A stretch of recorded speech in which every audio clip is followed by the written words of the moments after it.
All right.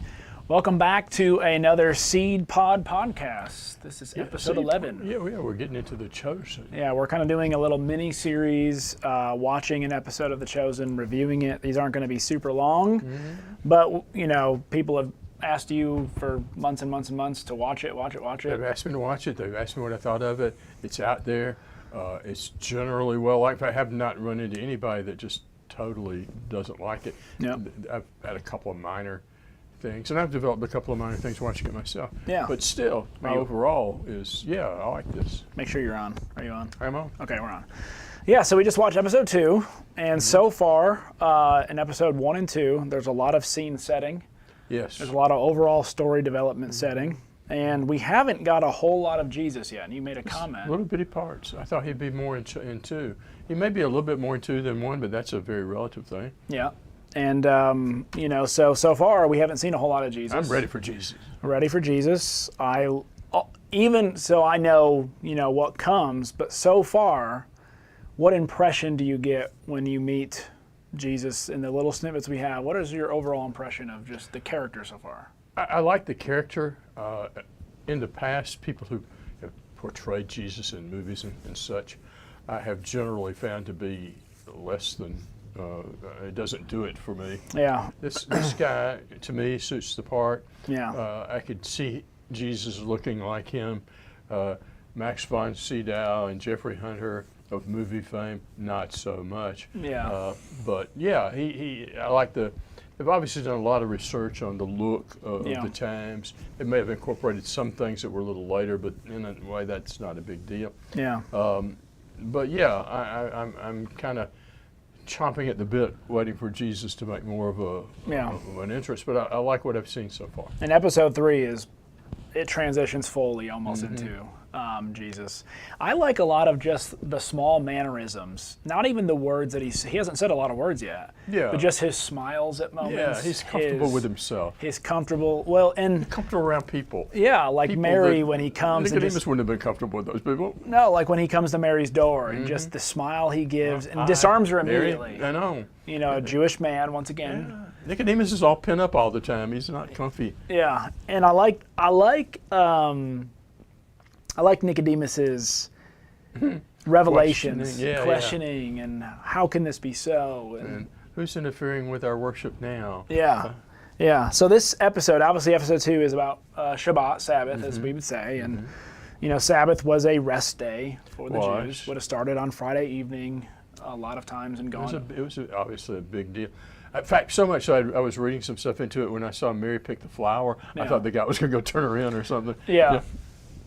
Yeah, so Sabbath, once again, it starts off at the beginning of the episode, goes many, many, many, many years back. Oh, way back. And you can see kind of a more simplistic, simple family, they're almost living out in the yeah, wilderness, but a little conclave, and it's just a simple Sabbath. It became somewhat structured and stylized. Yeah, but it was very family-oriented. Yes. You see the beginning of a son asking questions, why do we do this? And with Nicodemus, it's a big to-do socially because he's a big to-do social guy, and so he's kind of putting on the dog for people. It's more of an event for him in his house and his status.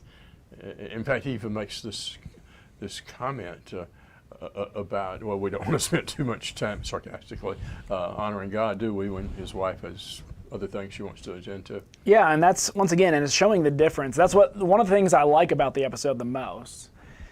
It's showing the difference between what Sabbath was, what it has become in the Pharisaical Jewish hierarchy system, all about, hey, look at this bowl. This bowl is real gold, brought in right from Jerusalem, she's saying. And she's trying to point out all the items on the table that have significance. Rather than the significance of the thing itself. And even when the guy comes into Nicodemus' house and he says, you have made us holy. And only God can do that. Only God can do that. Nicodemus is uncomfortable with that. He's uncomfortable with it. Sometimes preachers aren't uncomfortable with stuff like that. Well, and I like it. I do too. I understand it. I don't really get why they have to make Peter, and we'll kind of transition a little bit. I'm not a fan of the Peter Roman thing so far. Yeah, he's an informer and stuff like that.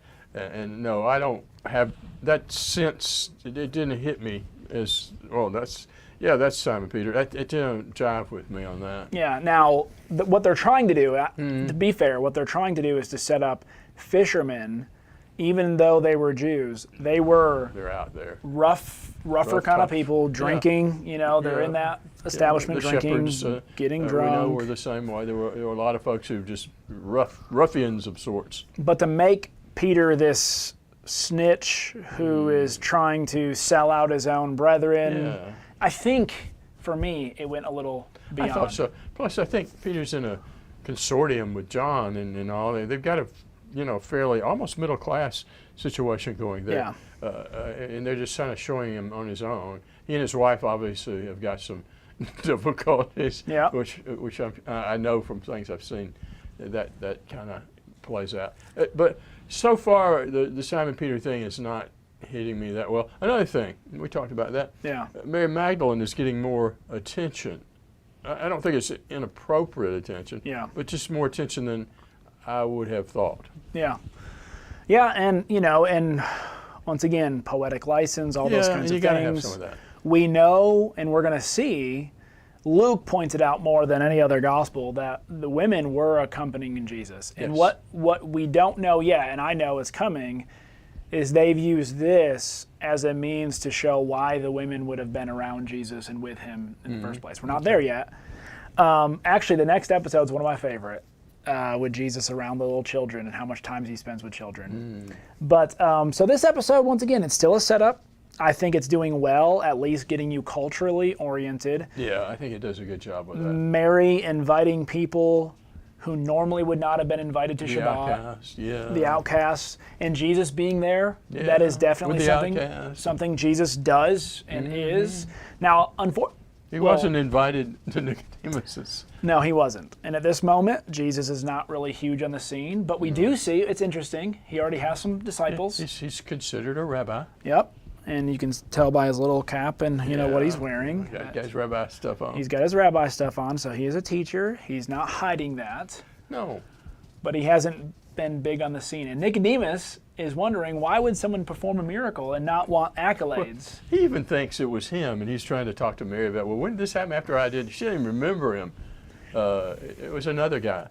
And I thought that was interesting. I like the way I like the way they're using Nicodemus as a way to get at some of the things that are going on. Yeah, because you gotta, for you to really understand what's going on in the Pharisaical home on a regular day basis, you have to use a character. You're going to have to see that, and why not use Nicodemus? Exactly. We know Nicodemus is kind of a little bit different than his contemporaries, by the way, at least John. Well, and he buys into Jesus. Takes him a while. Yep. But he, unlike other Pharisees, gets it. Yeah. The way they're bringing Matthew, once again, I think the reason why they had to do what they did with Peter was because they got to show some connection with Matthew and how Jesus is going to interact with Matthew later. Yeah, it was interesting. Yeah. There was a miniseries years and years ago, Jesus of Nazareth, I think it was called. Anyway, they have Peter and Matthew interacting there too. That as you would, it's the thing, because this guy's a tax collector and Matthew a rough fisherman guy. But Jesus says he's going to, when he calls Matthew Levi, he's invited to his house. He goes and Simon basically says, well, you're going to his house. And then James Ferrantino is playing the part of Simon Peter. And he's there with all these tax gatherers and sinners and you see James Ferrantino kind of peeking around the door and looking at him, and he finally comes in and he says, Lord, I'm a stupid man. Yeah. Well, you're going to have something similar come up. Matthew is going to host. Obviously, then that is biblical, a dinner at his house. And it's a little different exchange than that one, but it's something similar in the sense of Peter kind of having this. Peter and Matthew in the series, since what I've watched so far in the series, and this one's again been a year and a half, 2 years ago, there's still friction. And that's the sense. There's the apostles, huge social stuff going on. And the apostles, remember, throughout the life of Jesus, who's going to be at your right hand? Who's going to go? And John and James. Which one of us is going to be the big dog? Yeah.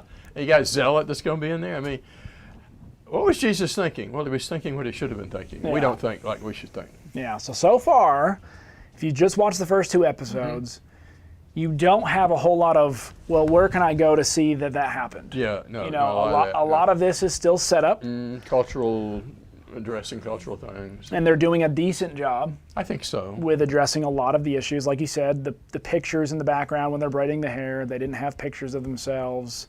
But everything else, even during the Sabbath dinner, you know, I would first had issue with Mary being the one to kind of lead the opening prayer-ish. You know, their prayers were much more. We found out that the host.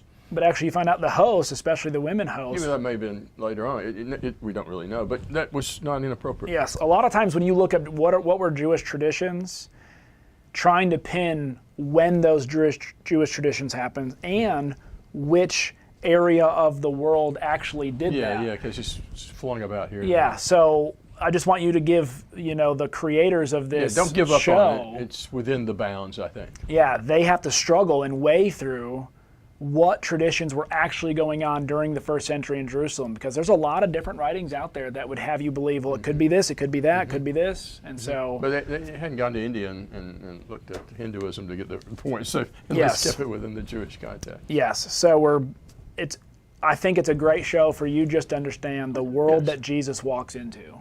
It helps me to visualize it. One of the Yeah. things I liked about Passion of the Christ, which is a very compacted window, it just helps me get the feel of it. Yeah, so. But other than that, I'm enjoying it so far. Yeah, me too. Look forward to episode 3. Episode 3, you want Jesus, you're gonna get Jesus. We're gonna get Jesus. Okay. And it's a good show. I hate that I hate that we have to wait a week. You know, I guess we could always do it quicker, but we also have other work we need to be doing. Yeah, life goes on. All right, so there's kind of our small miniature review of Chosen episode 2. Once again, there's not a whole lot of us to go into here and to analyze what was going on, but a lot of historical, cultural truths. The way they tell the story is their way.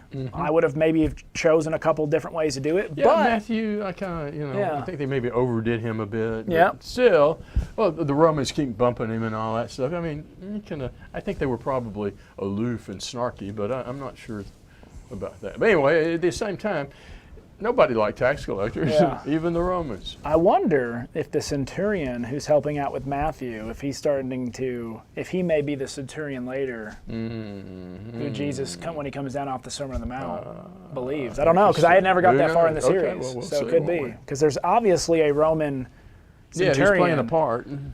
who the reason why he comes to Jesus in the first place is because he's obviously been hearing some stuff too. Yes. And this could be that centurion. Which is another thing.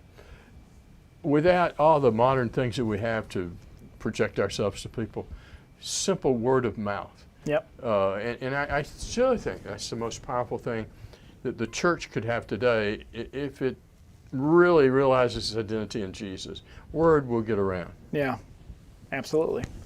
So there's episode 2, Sabbath. It's a huge part of Jesus' ministry. It's a huge part of the Jewish culture and way of life. And ultimately, it ought to be a huge part of Christians' life because we are in a perpetual Sabbath. You know, Hebrews, Jesus came and died so that we may have rest. Yeah. We didn't get a rest with the Sabbath. We didn't get a rest with the land.